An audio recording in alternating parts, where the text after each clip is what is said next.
आज के बाबा के 1 तारीख के महावाक्य हैं। आज बाबा ने कहा छीरखंड होकर के रहना है और बाबा से सुनी सुनाई बातें, मीठी मीठी बातों को सुन करके धारण करना है।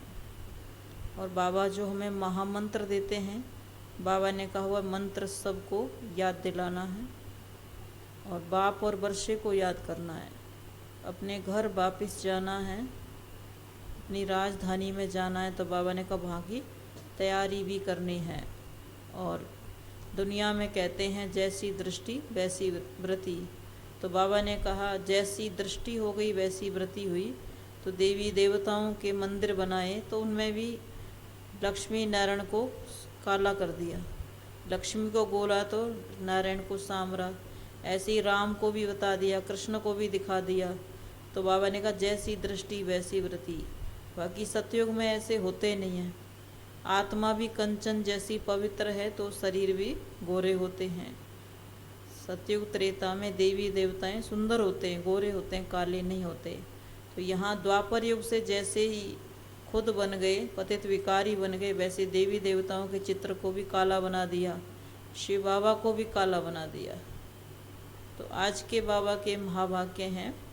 बाबा ने कहा मीठे बच्चे, बाप जो ज्ञान की मीठी मीठी बातें सुनाते हैं वह धारण करनी है। बहुत मीठा क्षीरखंड बनकर रहना है, कभी लून पानी नहीं होना है। बाबा जो मीठी मीठी बातें सुनाते हैं वह धारण करनी है। बहुत मीठा क्षीरखंड बनकर रहना है, कभी लून पानी नहीं होना है, आपसी मतभेद में नहीं आना है। प्रश्न बाबा ने कहा किस महामंत्र से तुम बच्चों को नई राजधानी का तिलक मिल जाता है? तो बाबा ने कहा उत्तर में, बाप इस समय तुम बच्चों को महामंत्र देते हैं। मीठे लाडले बच्चे, बाप और वर्षे को याद करो। घर गृहस्थ में रहते कमल फूल समान रहो तो राजधानी का तिलक तुम्हें मिल जाएगा। प्रश्न, कहा जाता है जैसी दृष्टि वैसी सृष्टि, यह कहावत क्यों है? तो बाबा ने कहा उत्तर में, इस समय के मनुष्य जैसे पतित हैं, काले हैं, ऐसे अपने पूज्य देवताओं को भी, लक्ष्मी नारायण को, राम सीता को, शिव बाबा को भी काला बनाए उनकी पूजा करते हैं। समझते नहीं हैं इसका क्या अर्थ है, इसीलिए ये कहावत है जैसी दृष्टि वैसी सृष्टि। गीत मुखड़ा देख ले प्राणी। ओम शांति। मीठे मीठे सिकी लदे बच्चों ने गीत की लाइन सुनी कि दिल रूपी दर्पण में देखो कि कितना पाप और कितना पुण्य किया है। पाप और पुण्य दिल रूपी दर्पण में विचार किया जाता है ना। यह तो है ही पाप आत्माओं की दुनिया, पुण्य आत्माओं की दुनिया सत्य को कहा जाता है। यहाँ पुण्य आत्मा आए कहाँ से? सब पाप ही करते रहते हैं, क्योंकि रावण राज्य है। खुद कहते भी हैं, हे पतित पावन आओ। हम जानते हैं कि भारत ही पुण्य आत्माओं का खंड था। कोई पाप नहीं करते थे, शेर बकरी इकट्ठा जल पीते थे, क्षीरखंड थे। बाप भी कहते हैं मीठे क्षीरखंड बनो। पुण्य आत्माओं की दुनिया में तमो प्रधान आत्मा कहाँ से आए? अभी बाप ने रोशनी दी है। तुम जानते हो हम जो सतो प्रधान देवी देवता थे उन्हों की ही महिमा है। सर्वगुण संपन्न 16 कला संपूर्ण संपूर्ण निर्वकारी। हम खुद भी उनकी महिमा करते हैं। मनुष्य कहते हैं मुझ निर्गुण हारे में कोई गुण नहीं। प्रभु आप आकर जब हम पर तरस करो तब हम भी ऐसे बन सकते हैं। ये आत्मा ने कहा, आत्मा समझती है इस समय हम पापात्मा हैं। पुण्य आत्मा तो देवी देवताएं हैं जो पूजे जाते हैं। सभी जाकर देवताओं के चरणों पर झुकते हैं। साधु संत आदि भी तीर्थों पर जाते हैं, अमरनाथ श्रीनाथ द्वारे में जाते हैं। तो यह है ही पाप आत्माओं की दुनिया। भारत ही पुण्य आत्माओं की दुनिया थी जब लक्ष्मी नारायण का राज्य था। उनको ही कहा जाता है स्वर्ग। मनुष्य मरते हैं तो कहते हैं स्वर्ग गया, परंतु स्वर्ग है कहाँ? जब स्वर्ग था तो सतयुग था। मनुष्यों को तो जो आता है सो कह देते हैं, समझते कुछ भी नहीं है। स्वर्ग में गया तो जरूर नरक में था। सन्यासी मरते हैं तो कहते हैं ज्योति ज्योत समाया। तो फर्क हो गया ना। ज्योति में समाया माना फिर यहाँ आना ही नहीं है। तुम जानते हो जहाँ हम आत्माएं रहती हैं उसे निर्वाण धाम कहा जाता है। बैकुंठ को भी निर्वाण धाम नहीं कहेंगे। बच्चों को बहुत मीठी मीठी ज्ञान की बातें सुनाते हैं जो बहुत अच्छी रीति धारण करनी चाहिए। तुम जानते हो बाबा आए हैं हमको बैकुंठ का रास्ता बताने।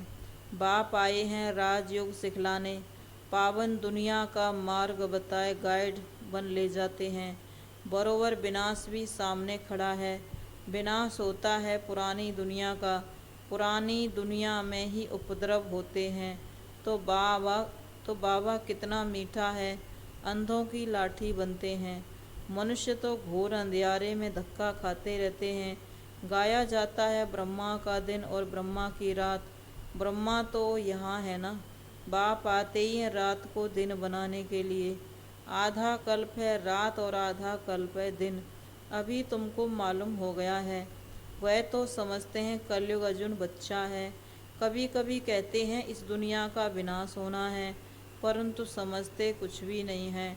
आजकल तो मुश्किल घर बार छोड़ते हैं। कोई कारण हो गया तो घर से जाकर सन्यासी बन जाते हैं। बीच में गवर्नमेंट ने ऑर्डिनेंस निकाला था कि सन्यासियों को भी लाइसेंस होना चाहिए। ऐसे थोड़ी कि जो घर से रूठे जाकर सन्यासी बने। बाबा ने कहा मुफ्त में बहुत माल मिल जाते हैं। वह है हद का सन्यास, तुम्हारा है बेहद का सन्यास। इस समय सारी दुनिया पतित है, उनको फिर पावन बनाना एक पतित पावन बाप का ही काम है। बाबा ने कहा पतित दुनिया को पावन बनाना एक बाप का ही काम है। सतयुग में पवित्र गृहस्थ धर्म था। लक्ष्मी नारायण के चित्र भी हैं। देवी देवताओं की महिमा गाते हैं ना। सर्वगुण संपन्न उनका है हठयोग कर्म संन्यास। लेकिन कर्म का संन्यास तो हो न सके। कर्म के बिना तो मनुष्य एक सेकंड भी रह नहीं सकता। कर्म संन्यास अक्षर ही रोंग है। यह है कर्म योग राजयोग। तुम सूर्यवंशी देवी देवता थे, तुम जान गए हो कि हमको 84 जन्म लेने पड़ते हैं। वर्ण भी गाए जाते हैं, ब्राह्मण वर्ण का किसको पता नहीं है। बाप तुम बच्चों को महामंत्र देते हैं कि बाप और वर्षे को याद करते रहो तो तुमको राजधानी का तिलक मिल जाएगा। मीठे मीठे लाडले बच्चे घर गृहस्थ में रहते कमल फूल समान रहो। जितना प्यार से काम निकल जाता है, बाबा ने कहा जितना प्यार से काम निकल जाता है उतना क्रोध से नहीं। बहुत मीठे बनो। बाप की याद में सदैव मुस्कराते रहो। देवताओं के चित्र देखो कितने हर्षित रहते हैं। अभी तुम जानते हो वह तो हम ही थे। हम सो देवता थे, फिर क्षत्रिय वैश्य शूद्र बने। अभी हम संगम पर ब्रह्मा मुख वंशावली बने हैं। ब्रह्मा मुख वंशावली सो ईश्वर वंशी। बाप का वर्षा मिलता है मुक्ति और जीवन मुक्ति। यह भी तुम जानते हो। जब देवी देवताओं का राज्य था तो और कोई धर्म नहीं था, चंद्रवंशी भी नहीं थे। यह तो समझने की बात है ना। हमसो का अर्थ भी उन्होंने तो आत्मा सो परमात्मा निकाल लिया है। अभी तो तुम जानते हो हमसो देवता फिर क्षत्रिय बने। यह आत्मा कहती है हम आत्मा पर पवित्र थी तो शरीर भी पवित्र था। वह है ही वाइसलेस वर्ल्ड। यह है विशेष माना पतित दुनिया, दुखधाम, सुखधाम और शांति धाम, जहाँ हम सब आत्माएं रहती हैं। कहते भी हैं हम सब चीनी हिंदू भाई भाई, परंतु अर्थ भी तो समझे ना। आज भाई भाई कहते हैं, कल बंदूक लगाते रहते हैं। आत्माएं तो सब भाई भाई ब्रदर्स हैं। परमात्मा को सर्वव्यापी कहने से सब फादर हो जाते हैं। फादर को वर्षा देना है, ब्रदर्स को वर्षा लेना है। रात दिन का फर्क हो जाता है। वह तो पतित पावन है ना, उनसे ही पावन बनना है। हम मनुष्य से देवता बनना चाहते हैं। ग्रंथ में भी है ना, मनुष्य से देवता किए करतन लागी बार। गाया भी जाता है सेकंड में जीवन मुक्ति। हम देवताएं जीवन मुक्त थे, अभी जीवन बंद बने हैं। रावण द्वापर से शुरू होता है, रावण का राज्य द्वापर से शुरू होता है, फिर देवताएं वाम मार्ग में जाते हैं। यहाँ निशानियाँ भी हैं। बाबा ने कहा जगन्नाथपुरी में फिर निशानी के चित्र भी हैं। जगन्नाथपुरी में देवताओं के गंदे चित्र हैं। आगे तो यह समझ में नहीं आता था, अब कितना समझ में आया है। बंडर खाते थे कि देवताओं के ऐसे गंदे चित्र यहाँ कैसे लगें। और अंदर काला जगन्नाथ बैठा है। श्रीनाथ द्वारे में काले चित्र दिखाते हैं। ये किसको पता नहीं है कि जगन्नाथ की शकल काली क्यों दिखाई है। कृष्ण के लिए तो कहते हैं कि उनको सर्प ने डसा, राम को क्या हुआ। नारायण की शकल भी सामरी दिखा देते हैं, शिवलिंग भी काला बना देते हैं। सब काला ही काला दिखाते हैं, जैसी दृष्टि वैसी सृष्टि। इस समय ही सब पतित काले, तो भगवान को भी काला बना दिया है। पहले पहले शिव की पूजा करते थे तो हीरों का लिंग बनाते हैं, अब वह सब चीज़ें गायब हो गई हैं। यह तो है मोस्ट वैल्यूबल चीज़ें। पुरानी चीज़ों का मान कितना होता है। पूजा शुरू हुई 2500 वर्ष हुए, तो इतने पुराने होंगे और क्या। पुराने पुराने चित्र देवताओं देवी देवताओं के हैं, यह फिर कह देते हैं लाखों वर्ष के हैं। अभी तुम जानते हो 5000 वर्ष पहले भारत स्वर्ग था, अभी कलयुग है, विनाश सामने खड़ा है, सबको जाना है। बाप ही सबको ले जाते हैं। ब्रह्मा द्वारा तुम ब्राह्मण बने हो, फिर तुम देवताएं पालना करेंगे। यह बातें कोई भागवत गीता में नहीं है। बाप कहते हैं यह नॉलेज गुम हो जाती है। लक्ष्मी नारायण तो त्रिकालदर्शी नहीं है, फिर यह ज्ञान परंपरा कैसे चल सकता है। तुम ही इस समय त्रिकालदर्शी हो। सबसे अच्छी सेवा इस समय तुम करते हो, तो तुम हो सच्चे सच्चे रूहानी सोशल वर्कर्स। तुम अभी आत्म अभिमानी बनते हो। आत्मा में जो खाद पड़ी है वह निकले कैसे। बाप जौहरी है ना, सोने में आयरन की खाद पढ़ते पढ़ते आत्मा पतित हो गई है, अब पावन बने कैसे। तो बाप कहते हैं हे आत्मा, मामेकम याद करो। पतित पावन बाप श्रीमत देते हैं। भगवानुवाच है आत्माएं, हे आत्माएं, तुम्हारे में खाद पड़ती है, अभी तुम पतित हो। पतित फिर महात्मा थोड़ी हो सकते हैं। एक ही उपाय है, मामेकम याद करो। इस योग अग्नि से तुम्हारे विक्रम दग्ध होंगे। कितने आश्रम हैं, अनेक प्रकार के हठयोग के चित्र लगे हुए हैं। यह है योग अथवा याद की भट्टी। भल ग्रस्त व्यवहार में रहो, भोजन आदि बनाओ, बच्चों की संभाल करो। अच्छा सवेरे तो टाइम है ना, कहा भी जाता है राम सिमर प्रभात मोरे मन। आत्मा में बुद्धि है, भक्ति भी सवेरे करते हैं। तुम भी सवेरे उठ बाप को याद करो, विक्रम विनाश करो, सारा कचड़ा निकल, आत्मा कंचन बन जाएगी। बाबा ने कहा सवेरे अमृत वेले उठ के याद करेंगे तो आत्मा कंचन बन जाएगी, सारा कचड़ा निकल जाएगा।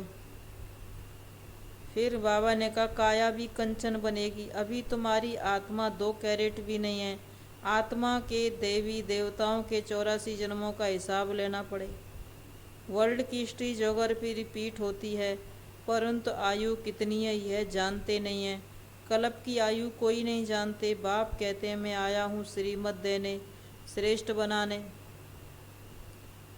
याद की अग्नि से ही खाद निकलेगी, और कोई उपाय नहीं है। बच्चों को बहादुर बनना है। बाबा ने कहा डरो मत, जिनका रक्षक खुद भगवान बाप बैठा है, उनको फिर डरना किससे है। तुम्हें कोई श्राप आदि देंगे क्या, कुछ भी नहीं। अच्छा मीठे मीठे सिकील दे बच्चों प्रति माता पिता बाप दादा का याद प्यार, गुड मॉर्निंग। रूहानी बाप की रूहानी बच्चों को नमस्ते। हम रूहानी बच्चों की रूहानी माता पिता बाप दादा को गुड मॉर्निंग और नमस्ते बाबा नमस्ते। धारणा के लिए मुख्य सार। कोई भी काम प्यार से निकालना है, क्रोध से नहीं। बाप की याद में सदा हर्षित रहना है, सदा देवताओं जैसे मुस्कराते रहना है। दूसरी पॉइंट है, आत्मा में जो खाद पड़ी है वह याद की अग्नि से निकालनी है, विक्रम विनाश करने हैं, बहादुर वन सेवा करनी है, डरना नहीं है। वरदान है, सर्व कर्मेंद्रियों को लॉ और ऑर्डर प्रमाण चलाने वाले मास्टर सर्वशक्तिमान भव। सर्व कर्मेंद्रियों को लॉ और ऑर्डर प्रमाण चलाने वाले मास्टर सर्वशक्तिमान भव। मास्टर सर्वशक्तिमान राजयोगी वह हैं जो राजा बनकर अपनी कर्मेंद्रियों रूपी प्रजा को लॉ और ऑर्डर पर प्रमाण चलाए।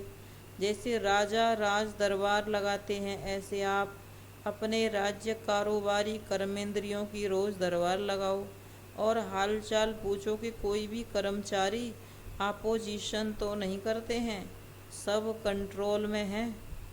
जो मास्टर सर्वशक्तिमान हैं उन्हें एक भी कर्मेंद्रिय कभी धोखा नहीं दे सकती। स्टॉप कहा तो स्टॉप। स्लोगन, समय पर सर्व शक्तियों को कार्य में लगाना ही मास्टर सर्वशक्तिमान बनना है। समय पर सर्व शक्तियों को कार्य में लगाना ही मास्टर सर्वशक्तिमान बनना है। मातेश्वरी जी के अनमोल महावाक्य। वास्तव में ज्ञान प्राप्त करना तो एक ही सेकंड का काम है, परंतु अगर मनुष्य एक सेकंड में समझ जाए तो उनके लिए एक ही सेकंड लगता है। सिर्फ अपने स्वधर्म को जान जावे कि मैं अशुल शांत स्वरूप आत्मा हूँ और परमात्मा की संतान हूँ। अब ये समझाना तो एक सेकंड की बात है, परंतु इसमें निश्चय करने में कोई हठयोग, कोई जप तप, कोई भी प्रकार का साधन करना कोई भी ज़रूरत नहीं है। बस सिर्फ ओरिजिनल अपने स्वरूप को पकड़ो। बाकी हम तो जितना पुरुषार्थ कर रहे हैं वो किसके लिए, अब इस पर समझाया जाता है। हम जो इतना पुरुषार्थ कर रहे हैं वो सिर्फ इतनी बात पर ही कर रहे हैं, जैसे अपनी प्रैक्टिकल जीवन को बनाना है तो अपने इस बॉडी कॉन्शियस से पूरा निकलना है। इस अशुल में सोल कॉन्शियस रूप में स्थित होने व इन दैवी गुणों को धारण करने में मेहनत अवश्य लगती है। इसमें हर बाबा ने कहा, इसमें हम हर समय हर कदम पर सावधान रहते हैं। अब जितना हम माया से सावधान रहेंगे तो भल कितनी भी घटनाएं सामने आएंगी मगर हमारा सामना नहीं कर सकेंगी। हम माया से सावधान रहेंगे तो कितनी भी घटनाएं आएंगी लेकिन हमारा सामना नहीं कर सकेंगी। माया सामना तब करती है जब हम अपने आप को विस्मृत करते हैं। अब यह तो इतनी मार्जिन है, सिर्फ प्रैक्टिकल लाइफ बनाने की है, बाकी ज्ञान तो सेकंड की बात है। ये अपना ईश्वरीय ज्ञान अपनी बुद्धि से नहीं निकाला हुआ है, ना कोई अपनी समझ अथवा कल्पना है अथवा संकल्प है, परंतु यह ज्ञान सारी सृष्टि का जो रचयिता है उस द्वारा सुना हुआ ज्ञान है और साथ साथ सुनकर अनुभव और विवेक में जो लाया जाता है वो प्रैक्टिकल आपको सुना रहे हैं। अगर अपने विवेक की बात होती तो सिर्फ अपने पास चलती, परंतु यह तो परमात्मा द्वारा सुन अपने विवेक से अनुभव करते हैं। जो बात धारण करते हो वो जरूर जब विवेक और अनुभव में आती है तब अपनी मानी जाती है। यह बात भी इन द्वारा हम जान चुके हैं। तो परमात्मा की रचना क्या है, परमात्मा क्या है, बाकी कोई अपने संकल्प की बात नहीं। अगर होती तो अपने मन में उत्पन्न होती। इसीलिए जो अपने को स्वयं परमात्मा द्वारा मुख्य धारणा योग्य पॉइंट मिली हुई है वो है ही मुख्य योग लगाना। परंतु योग के पहले ज्ञान चाहिए। योग करने के लिए पहले ज्ञान क्यों कहते हैं? पहले सोचना समझना, बाद में योग लगाना, हमेशा ऐसे ही कहा जाता है। पहले समझ चाहिए, नहीं तो उल्टा कर्म चलेगा। इसीलिए पहले ज्ञान चाहिए। ज्ञान एक ऊंची स्टेज है जिसको जानने के लिए बुद्धि चाहिए, क्योंकि ऊंचे से ऊंच परमात्मा हमको पढ़ा रहे हैं। अच्छा, ओम शांति।